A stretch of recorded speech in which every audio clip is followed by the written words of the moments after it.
So, in the very first section of the text, we're thinking about Macbeth's guilt in contrast with Lady Macbeth's kind of practical interest in the details. Lady Macbeth asks, "Hark, who lies in the second chamber?" And then Lady Macbeth says, "Donalbain." And then Macbeth simply says, "This is a sorry sight."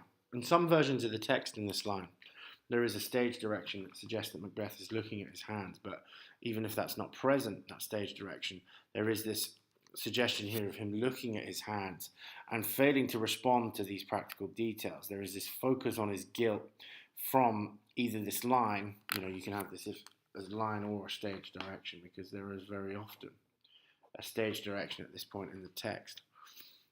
Then Lady Macbeth repeats his words here: "A foolish thought to say, a sorry sight." And her repetition moves the dialogue away from conscience to pragmatism. She begins the sentence here with "a foolish thought to say, a sorry sight." So again, the syntax as well in this particular line, I think, proves to us that she is trying to shift the focus away from his sense of morality to a sense of pragmatism. And then Macbeth responds, "There's one did laugh in his sleep and one cried murder."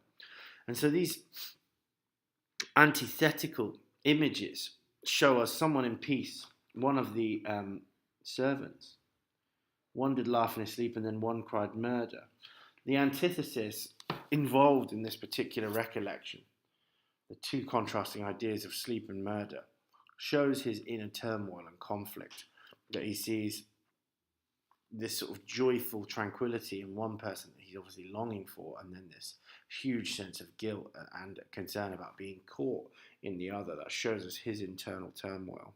"That they did wake each other. I stood and heard them, but they did say their prayers and addressed them again to sleep." Now, importantly here, we've got an issue of structure that's to do with the short sentences. This is, if we think about this in relation to the previous extract, where we're talking about pity like heaven's cherubim striding along the blast, along the sightless couriers of the air, like newborn babes and all this business. The proliferating long poetic sentences there in stark contrast to the utterances that are part of his character here.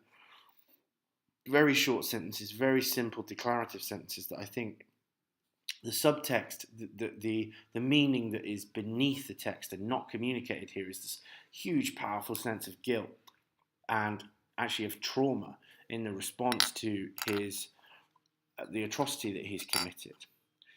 And then he says, "I stood and heard them, but they did say their prayers and addressed them again to sleep." And this anecdote, this is a personal little story that he tells us about the murder itself, is actually what he desires. I think what he's telling us a story about here is what he's longing for. Saying their prayers, being able to communicate with God, and then the prayers addressing the people back to sleep. Lady Macbeth then responds and says, "There are two lodged together." Again, she is not focused on this particular subtext. She's not focused on this here. She's focused on the practical details of being caught. And so Macbeth is desperately trying to deal with his trauma and struggling, I think, to articulate his feelings. Lady Macbeth is singularly focused on the details. She's completely focused on the practical details and getting away with the crime. And Macbeth carries on. "One cried, 'God bless us,' and 'Amen,' the other." Now, here, what we have is reported speech. Now, this is not necessarily a poetic technique, but it's a feature of the writing here. It's reported speech. It's someone talking and someone else recollecting it. And both of the cries are godly protection. So I think there's this, again, the sense, almost of subconscious sense on the part of the servants of the divine and natural order being disturbed in some way, that they're aware of this in their sleep. They're crying out for God's protection in their sleep because they're aware that the social order that they belong to, on a subconscious level, they're aware that the social order that they belong to is being violated and changed in some way. So that reported speech, I think, gives us a sense of almost the whole of the society that surrounds itself in this castle, being aware that their master has been murdered and that their social order is being turned upside down. "One cried, 'God bless us,' and 'Amen,' the other, as they had seen me with these hangmen's hands." as if they'd seen me with these hangmen's hands, as if they'd seen me with these hands covered in blood. Now, this is partly because in this day and age, if you're a hangman, you were responsible actually for disemboweling and gutting the victims of the hanging. You weren't just responsible for putting the noose around their neck and killing them. You actually had to disembowel them afterwards, so you have this gruesome blood-stained hands. But this is what's called a transferred epithet. We have the qualities associated with one role, the epithet, the descriptions, the hangman's hands, being transferred to someone else. The epithet is the adjective hangman's hands. And that here is being transferred to Macbeth. And it demonstrates his plagued conscience. He's absolutely plagued by the guilt that he has carried out here.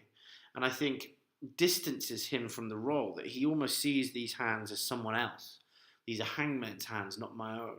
And so it distances him from the role of the murderer and his actions that he has just carried out.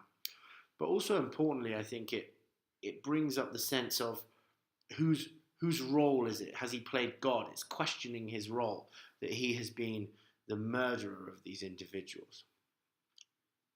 He doesn't seem to be content with his position here of having decided that someone is or isn't fit to die.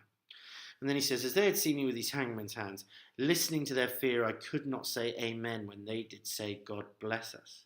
And so again, he uses reported speech here. I could not say amen when they did say, God bless us. He uses reported speech in religious language, I think, because he has to distance himself from the concept of being blessed by God here. He couldn't say amen to their request for blessing because he knows he is now in line for eternal damnation for such an atrocious and morally reprehensible crime.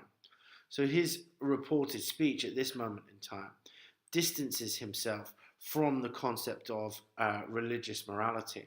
He can't say amen. So important here is really the fact that he cannot pronounce something. He can no longer use this religious language when called upon by others to do so. And then Lady Macbeth just simply says, consider it not so deeply. And again, the simplicity of this sentence, the simple sentence, I think, shows us either her coldness. She's just simply cold and doesn't care about the trauma that her husband is going through.